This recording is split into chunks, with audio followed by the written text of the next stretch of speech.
You know, Troy, we've been singing out here a long time, and God's still blessing us. We had a lot of ups, and we had a lot of downs.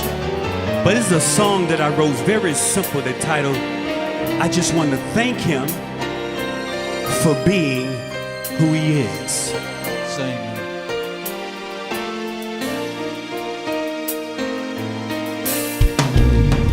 I wanna thank you, oh Lord,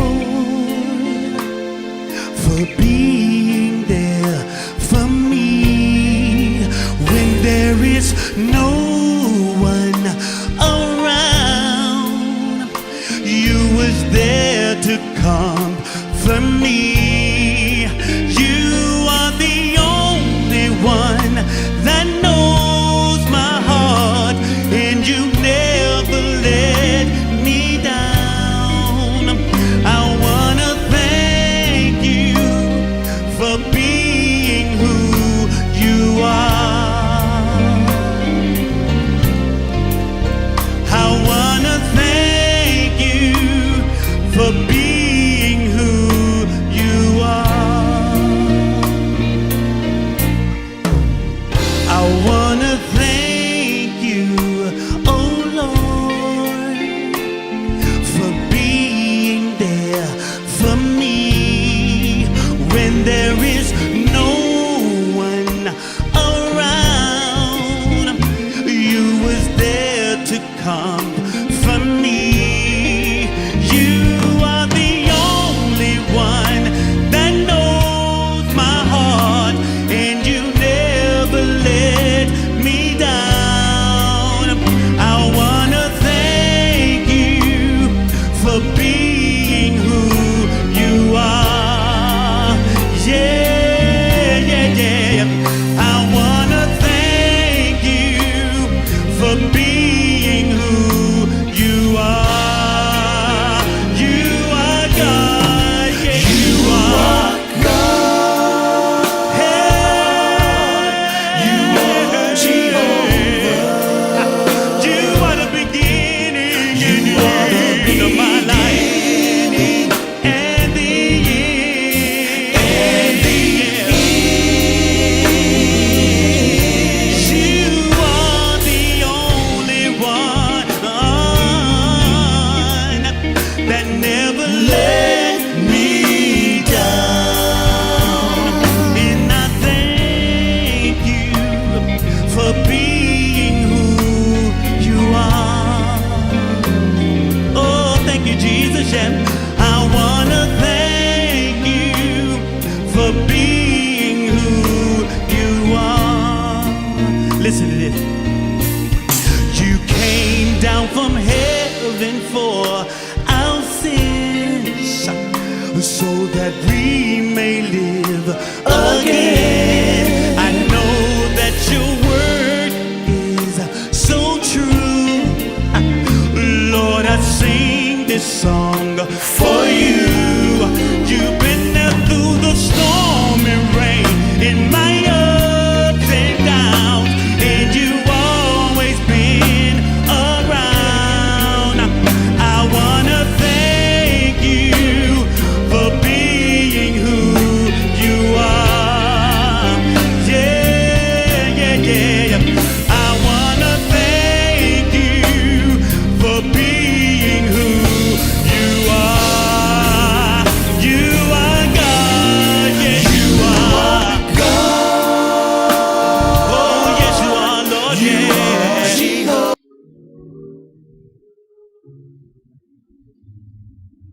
Good morning, everybody. It's good to be in the house of the Lord one more time. Thank God for this great opportunity. This is the day that the Lord has made. We will rejoice and be glad in it. I don't know about you, but I'm happy to be in the house of the Lord one more time. Amen. God bless you, the ones that are online with us. Thank you all for all of our visitors that's online with us. You for sharing with us. I'm going to ask the praise team to open us up with a song, and thanks to Sister Smith, open us up with prayer. After which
Lord God. We bless the choir, Lord God. Have them to sing the Zion songs that we need to hear as well. Bless our nursing staff, Lord God, that they will be able to still serve, Lord God, and take care of us as only they can, Lord God, through your grace and your mercy, Lord God. And Lord, we ask that you bless the ushers, Lord God, and each and every person that is here, Lord God. Bless them and their family and their household, Lord God. Keep us safe, keep us healthy, Lord God.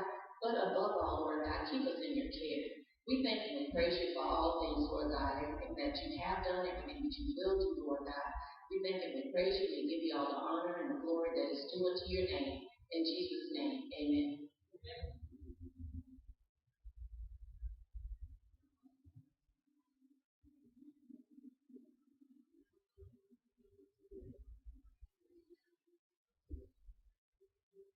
Good morning, leaders and church family, friends and visitors. Give honor to God and the Lord and Savior Jesus Christ, to Pastor Adam, our minister in pulpit, our deacons, and to each and every one of you. Dear Heavenly Father, I just want to come before you, just to thank you. Thank you for all that you have done for each of us, and that you continue to do, Heavenly Father. Sometimes it gets hard on this journey, but Lord, restore that joy. Bring that joy back to us, Heavenly Father. We just worship you. We just give you the praise, give you the honor, give you the glory. As we get ready to go into your lesson, Holy Father, I implore you and lesson me that you get the glory from this lesson today. Heavenly Father, this is my prayer. In Jesus' name, amen.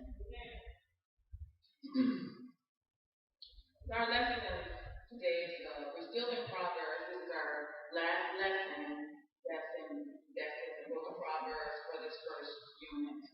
Our lesson today will be in Proverbs, the 9th chapter. So our lesson is entitled Wisdom Feast. And the aim for change is by the end of this lesson, we will compare and contrast the call and promise of wisdom with that of folly, desire to walk the path of wisdom and receive its benefits, avoid the pearl of foolishness, and grow in the fear and knowledge of the Lord as the first step in walking in the ways of wisdom. The book of Proverbs reveals two major themes: wisdom and folly. Wisdom is knowledge, understanding, discernment, obedience, and instruction based on God's word and reverence of God. Folly is everything that is contradictory to wisdom. Today we'll be speaking on Lady Wisdom and Lady Folly, also known as fool.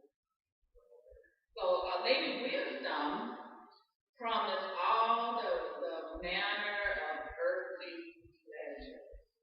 It goes for sex. But all of those are fleeting.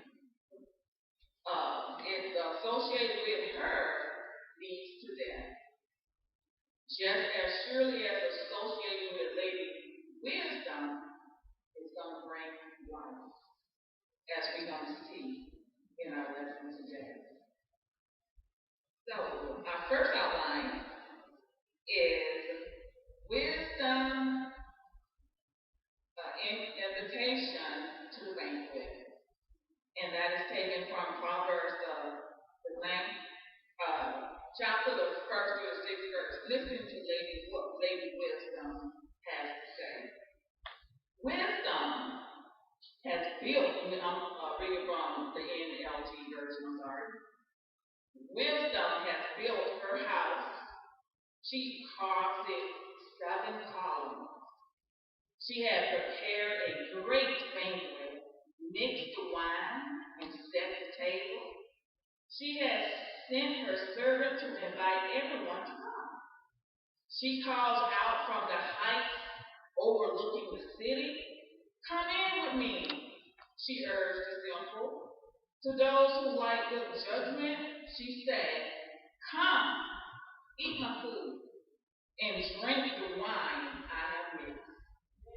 Leave your simple ways behind and begin to live.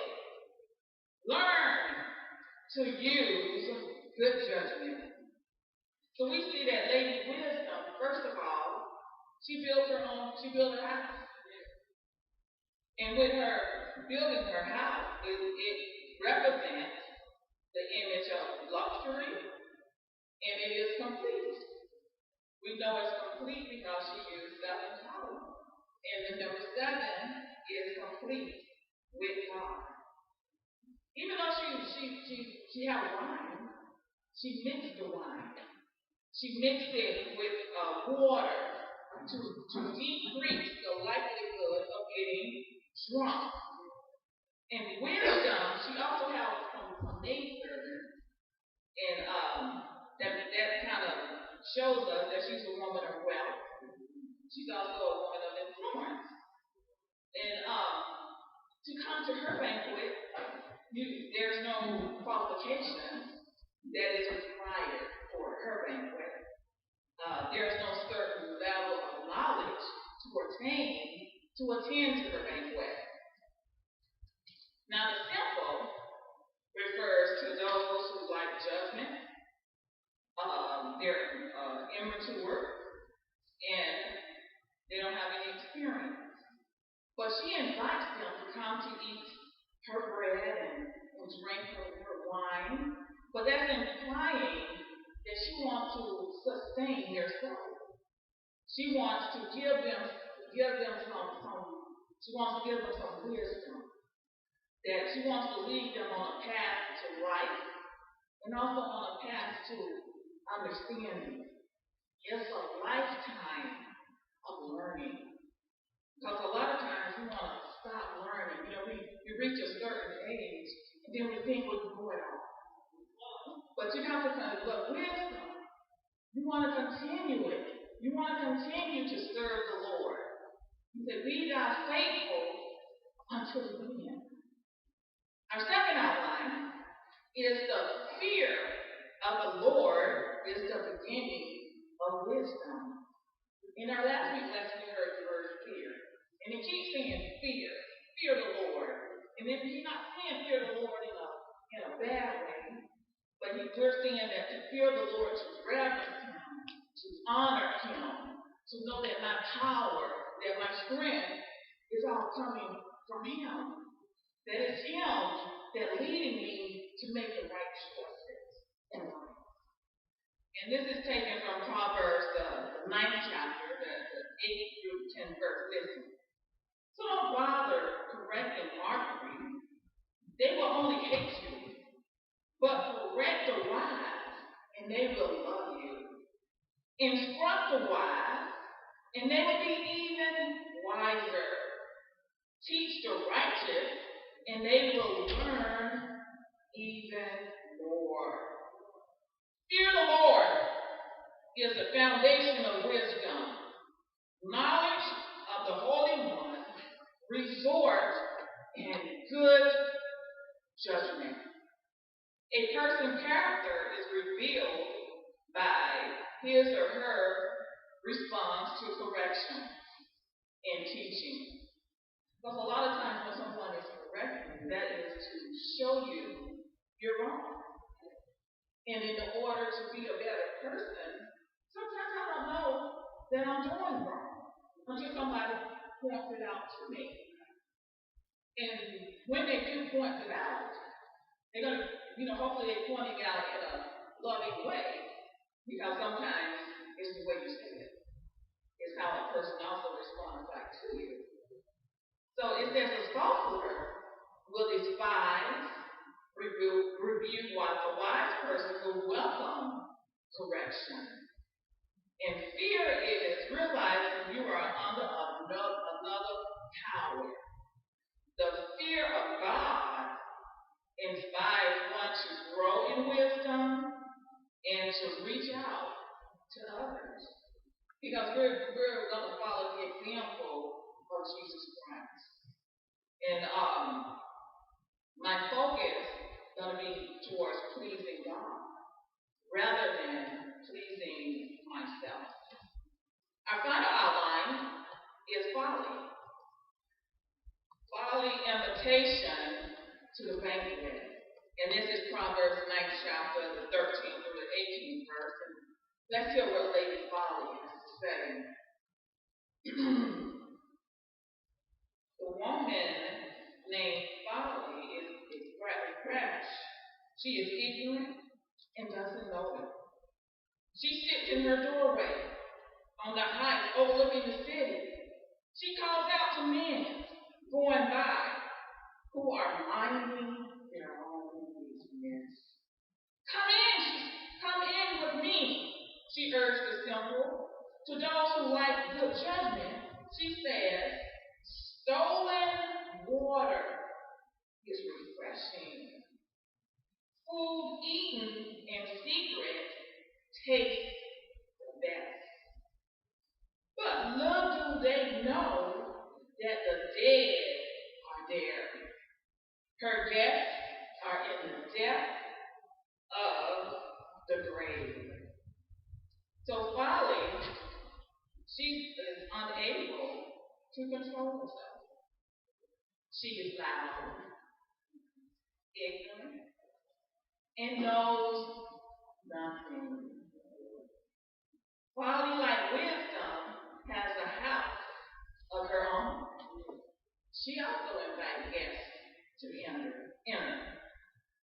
All she has to do is just sit and beckon and use a few seductive words just to entice them to come to her.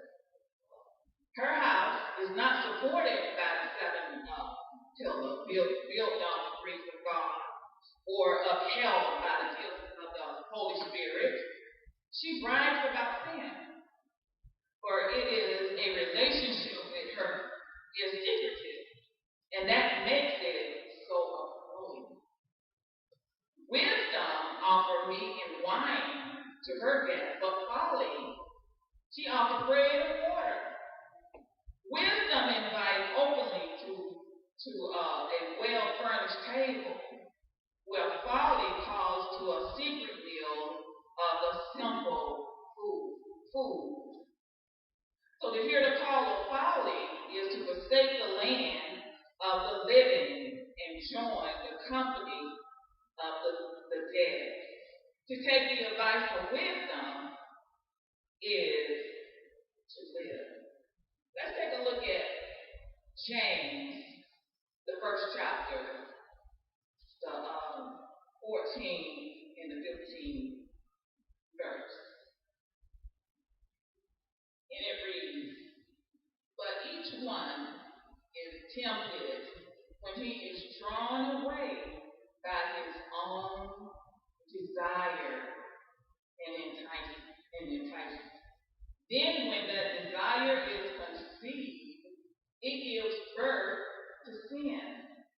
And sin, when it is fully grown, brings forth death. It brings forth death. Because see, you're going after your own flesh. You're chasing after what looks good, what sounds good, and even sometimes what might taste good to you. But that only lasts for a season. Because all of that, you can end up losing everything. Because it says, what will it profit of man? To gain the whole world, die, and lose his soul. Again, I'd like to leave with you Galatians, the 5th chapter. And here's what the Word of God has to say. say then, walk in the Spirit, and you shall not fulfill the lust of the flesh. For the flesh lusts against the Spirit, and the Spirit against the flesh. And these are contrary to each other, so that you do not do the things that you wish. But if you are led by the Spirit, you are not under the law. Now the work of the flesh are evident, which are adultery, fornication, uncleanness, lewdness, adultery, sorcery, hatred, contention, jealousy, outbursts of wrath, self-ambition, dissension, heresy, envy, murder, drunkenness, revelry, and the like, of which I tell you beforehand, just like I also told you in time past, that those who practice such things will not inherit the kingdom of God. But the fruit of the Spirit is love, joy, peace, long-suffering, kindness, goodness, faithfulness, gentleness, self-control. Against such there is no law. And those who are Christ have crucified the flesh with its passion and desire. And if we live in the Spirit, let us also walk in the Spirit. Let us not be conceited, provoking one another, envying one another. The banquet is set. Which banquet will you choose? Wisdom or folly?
I don't have to worry about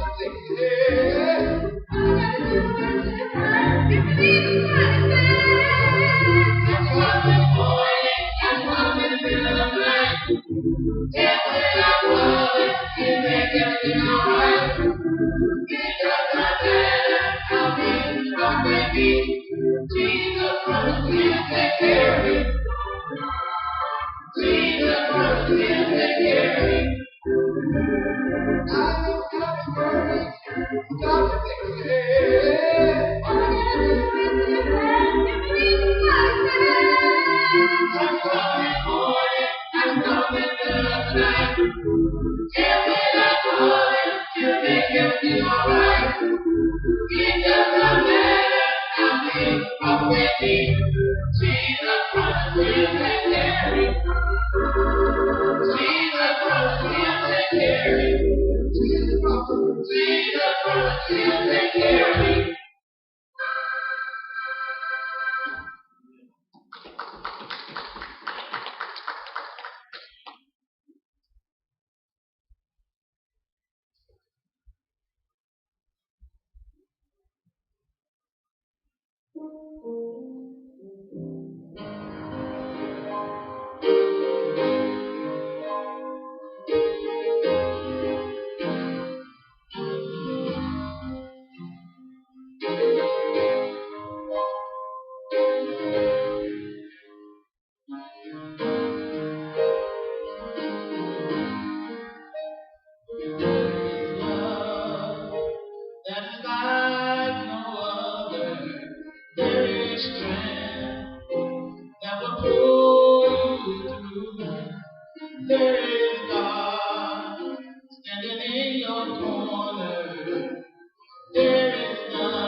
There is joy and pleasure.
This will be daily best.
Let us pray. Father, in the name of Jesus, we come with thanksgiving upon our hearts this morning. Thank you, Lord, for allowing me to stand on this mountain once again to share your word. Father, breathe on us now in the name of Jesus. Speak to our mind and heart concerning this word today. In Jesus' name. Bless those who are watching by Facebook and Twitter and all those others, Lord. Bless this church, New Jerusalem, and St. Petersburg. Bless the pastor, bless the women, and people. And Lord, again, I thank you that your Holy Spirit spoke to Pastor Adam concerning me on this day. We thank you in Jesus' name. Amen. How y'all doing? God is good. Amen. And I thank you again, Pastor Adam, for allowing me to come in and help you out. That's what brothers do when we are brothers in Christ. Ain't that right? Turn with me to Luke 15 chapter. Luke 15 chapter in your hearing for the day. And the subject I want to use, thank you, Lord, for the pig pen. Thank you for the pig pen. You don't understand. Thank you for the pig pen. That's what I know some of y'all probably say, thank you for the pig pen. I'm going to get there. Amen. Thank you for the pig pen. In this text before us today, we are due to the shout out to St. John Missionary in Parkland Tree Walk of my pastor, Leonard Carter. My wife, Natasha, she's not able to be there, but we keep on moving, ain't that right? So, in this text today, y'all, ain't nothing new to us. We've been talking about it, been preached about many times. But God has laid it on my heart. And he showed me in different passages that he showed me me. He showed me me. First of all, in this chapter 15 of Luke, he deals with a parable of the lost sheep. In the first 7 verses, he deals with the lost sheep. And the theme of that, parable is, he had lost one and he left them others 99. When he found that one and came back and said, rejoice, for I have found my sheep who were lost. The second parable is the lost corn. And the word set the house for the lost corn. When they said, found that lost corn, they said, come rejoice with me, I have found That's what I know. In those first two parables, God moved from, he began to show us in that text that the importance of the lost. Now he comes to the point in this parable of the lost son.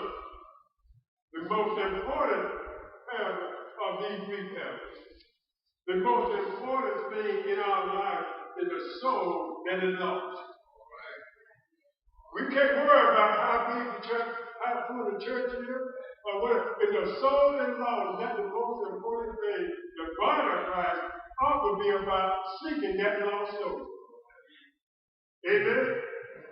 So in this text, we know this prodigal son, this little son came to the father and said, give me the portion that are good, that if you would die now, that in your property, give me what you would give me. He was being selfish.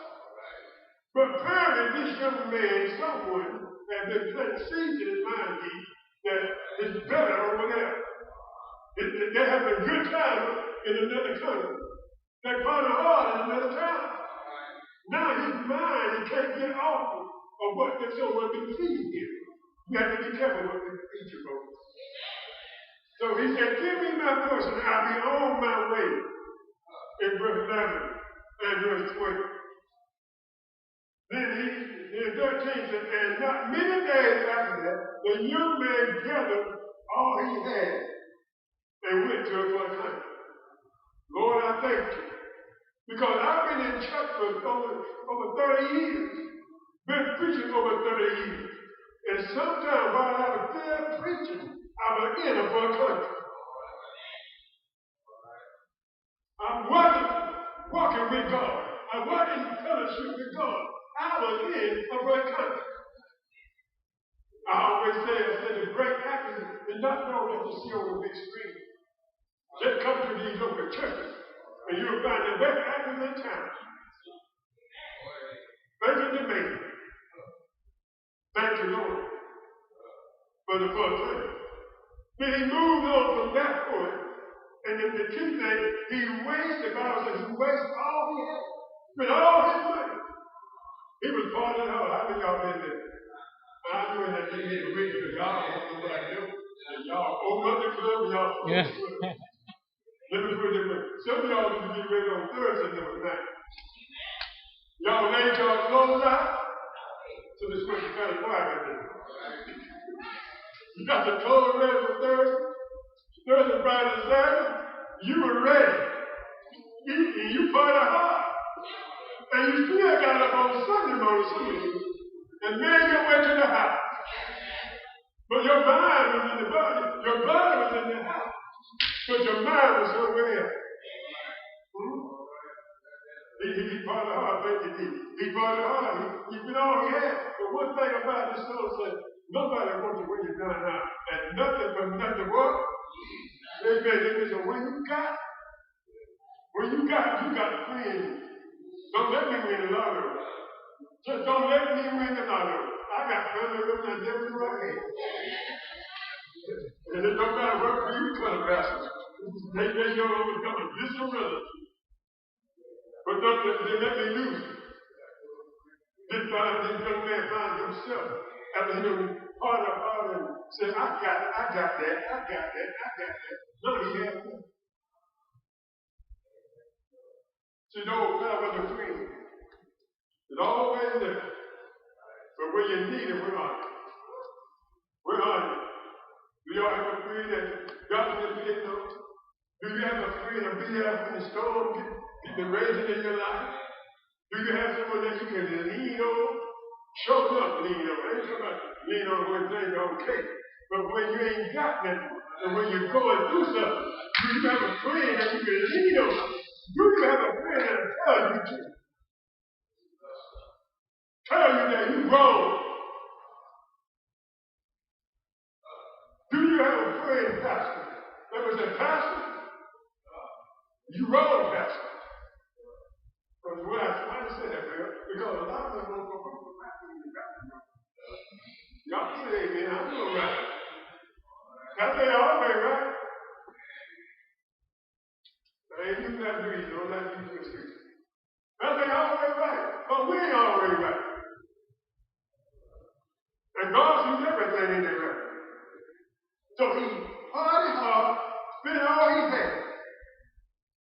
reason I like myself and use myself to thank you, Lord, because I used to fight hard.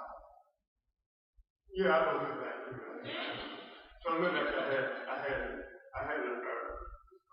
I know how to do the walk. You know what I mean? I didn't do it well, but I did. Amen. And I used to party. I used to go out to this club and make around a 42 days. We had a club called Paradise. And every time I say, Paradise used to be packed. And then y'all had the church back when y'all were singing. It used to be packed every weekend. I went to Paradise. I got on that dance floor. I dropped it like it was hot. And I went to church. I went to Club 007. I went where we call Down on the River. I also went where they said the church in the bush. I was in the front country. I was in the front country, but where your mind is, where you are. So this young man here, after he lost all, he went and joined himself a citizen of that country. And he hired him to go into the pig pen to feed pigs. A Jew feeding a pig wasn't good back then. And some of those city folks don't like to feed pigs. Y'all can say amen. Amen.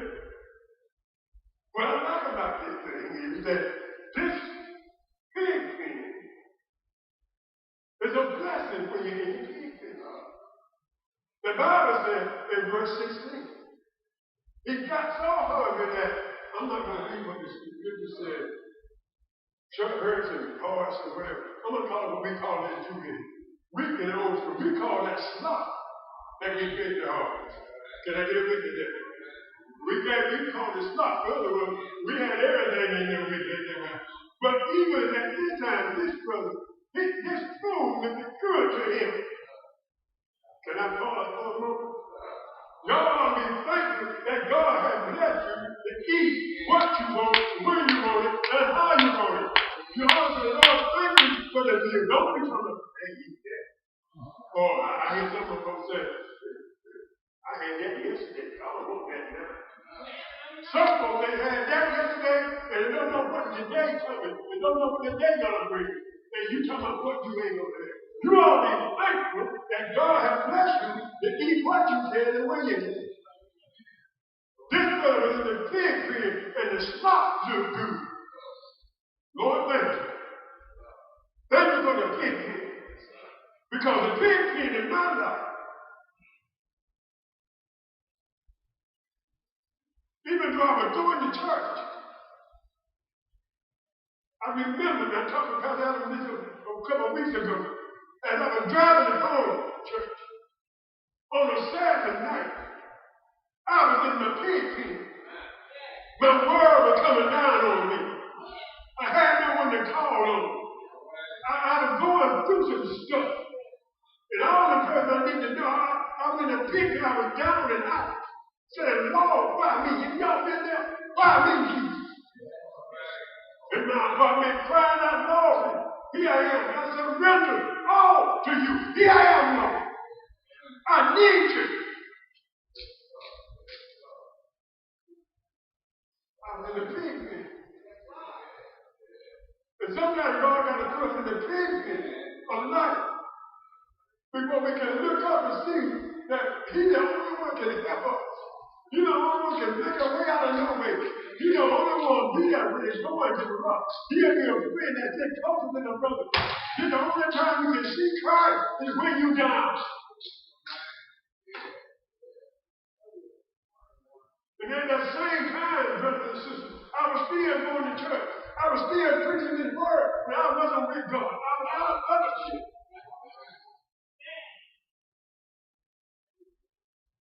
And I got tired of living in the pig pen. Some of y'all pig pen might be under the bridge. Some of y'all pig pen might be drug and alcohol. I never did any drugs or any alcohol in my life. Never been high, no kind of stuff. But still, that don't make me no better than y'all. I still am separated from my God. I still didn't have a relationship. But Lord, I thank you. I thank you for the pig pen experience. I I thank you for the valleys. I thank you for the bridge.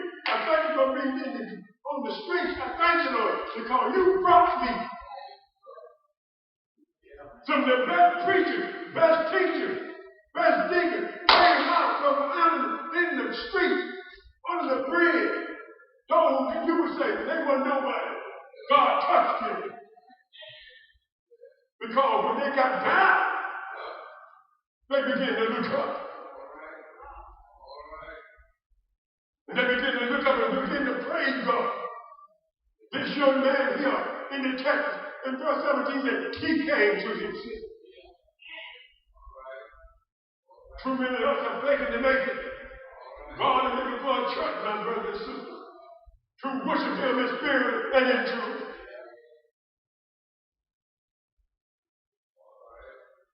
It's all right to cry when you feel that cry. It's all right to run when you feel that running. Because you know, brother, you know what God does for you. If we get turned at the end of time, we don't have enough time for you to get your witness for the Lord. All he's doing, you know what he's done for you. You know what he's done for you. Then, you know what he will do, and you know what he's going to do. And he's doing it right now. He came to himself. Too many folks are lost right now.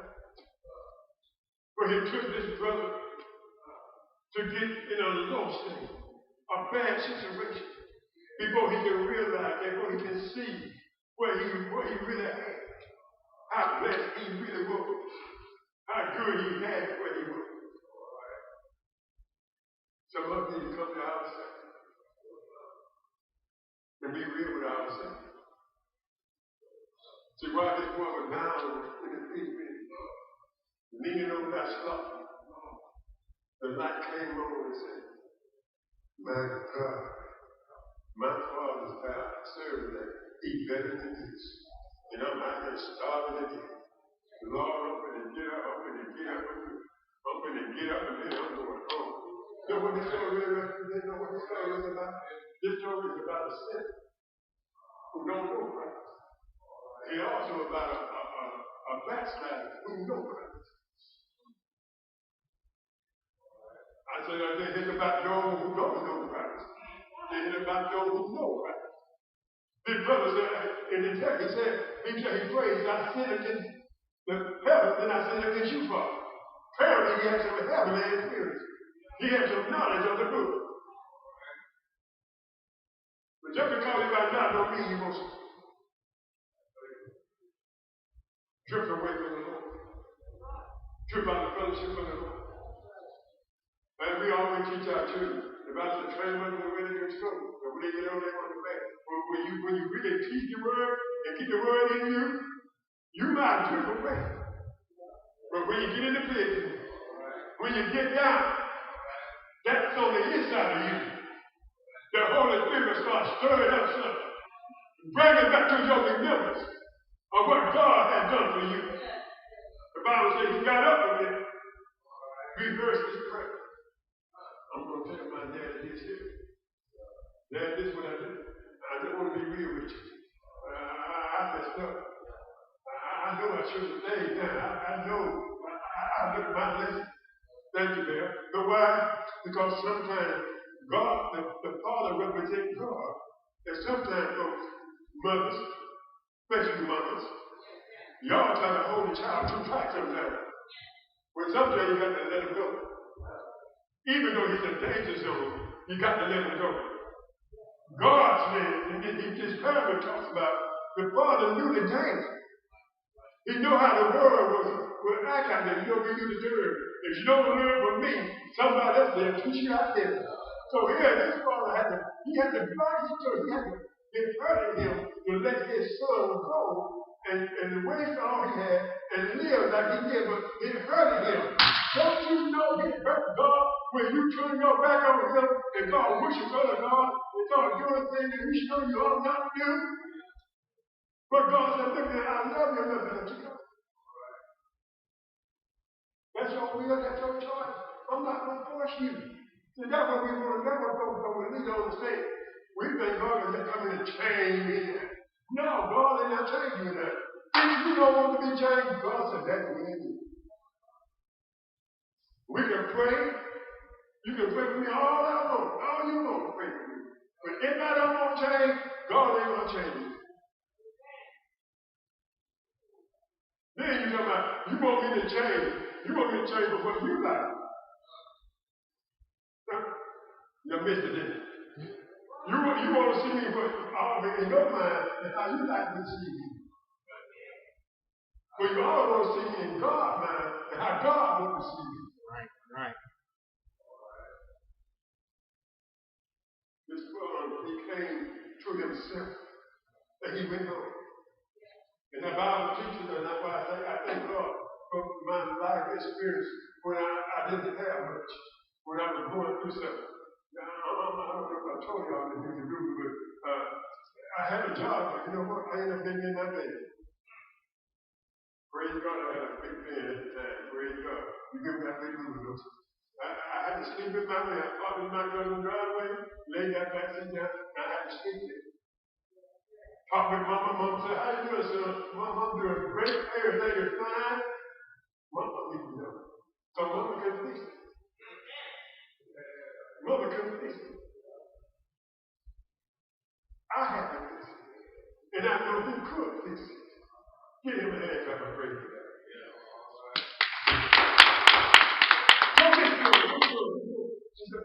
And when you leave home, you know, when I moved down here, Mama was concerned how I would take care of myself. So when I came home, you know how y'all look at it. You look kind of thin there, son. You know, are you eating okay? This boy, remember now when he died. Remember he died like a good here. He was a healthy boy. He was dressed down too. But the Bible said, the father saw him a way off. That means the father was always looking for him to come back. The father was always looking for him to come, get right in his mind, and make his mind up to come back to where he was. God is always looking for that backside to come back. He always looking for that person that he'll come to church to really get back with him and begin to worship him in spirit and in truth. He always looking for that person to come to himself and take responsibility of what he has put in charge of him. Hold him accountable. The Bible said he was looking for him a way off, and he saw him. Julian didn't look like Julian left where he left the house. But Father knows his son. Over there in John the 10th chapter, Jesus said, I'm the good shepherd. And my sheep know my voice. And the stranger they won't follow. See, when you belong to God, you know it. He was the son. And the son coming down the road, the father saw him. And the Bible said he ran up and grabbed him and kissed him. That's what God did for us. That Saturday night, when I was on my knees, crying out to God, pleading him and surrendering my heart to him. He was saying, it's all right, son. He was telling me, I saw everything, but now I'm all right with you now. He knew my heart was sincere. He knew I wasn't talking with my lips no more. He knew I wasn't whispering him with my lips, but he knew my heart was. I said, Lord, I need a change. I don't need a change. I need a heart change. Change the way I think. Change the way I see things. Lord, I need you right now. And he said in this text, this is my son that was lost, but not in Christ. I was lost, folks. Lost in the church.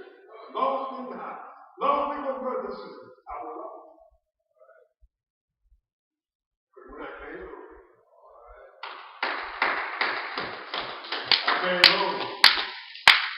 home, when I came to myself, I was staying home.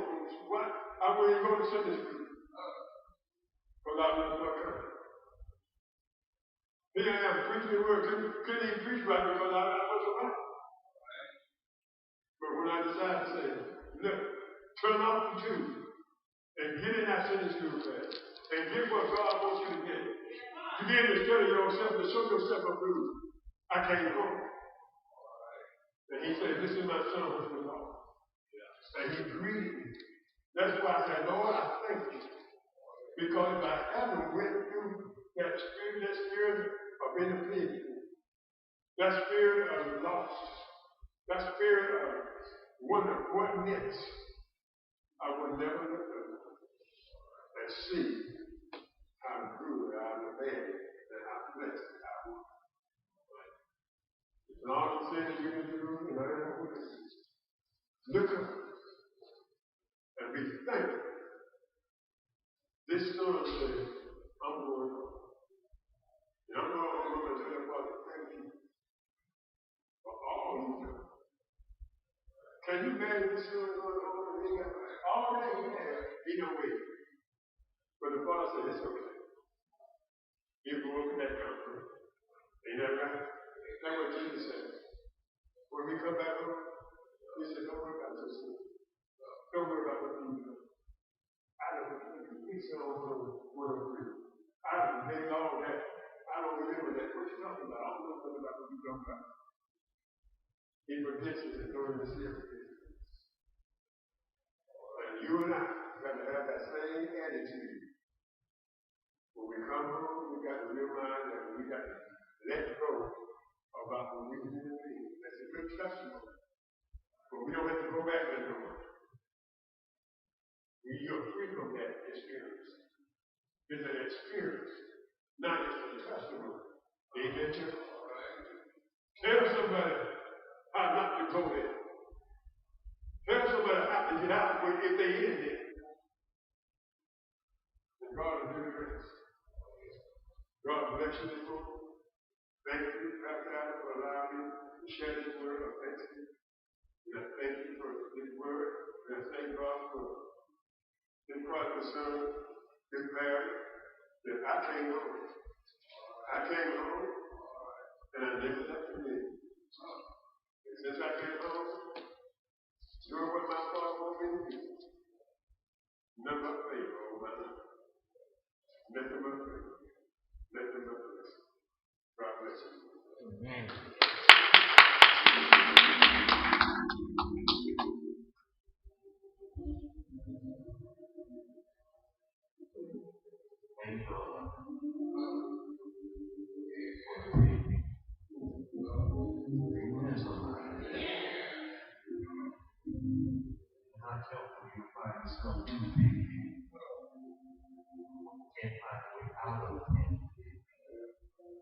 But God, rich in mercy, so as we stand on open buildings and invitation to discipleship and be one and all about God's safety, which will come and give their life to the Lord. Now is a good time to do that. And I think baptism, Christian experience, rather step out on faith and come to the Lord. Maybe you backslid, just come back there. One, two, three,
Amen.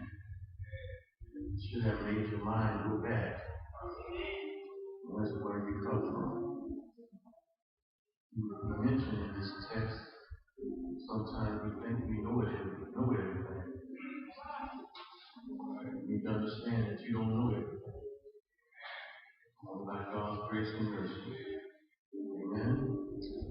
Amen. Tune in on Thursday, 6:30, for Bible study.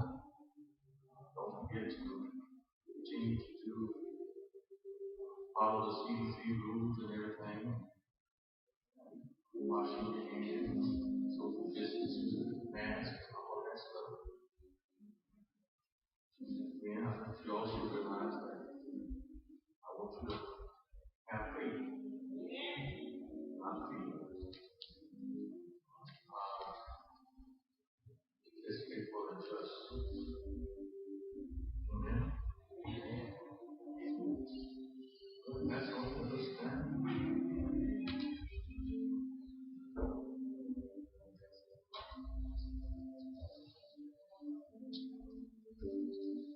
Now, in the grace of our Lord and Savior Jesus Christ, rest through the lives now and then, in your hearts. Amen. You all have a great day. Now call another young man, Mr. Tim Hinton.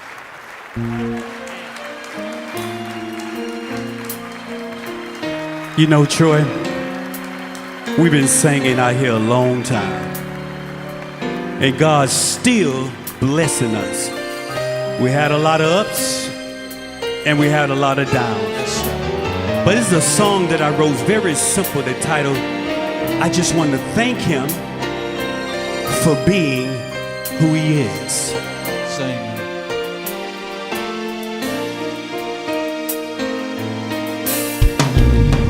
I want to thank you, oh Lord,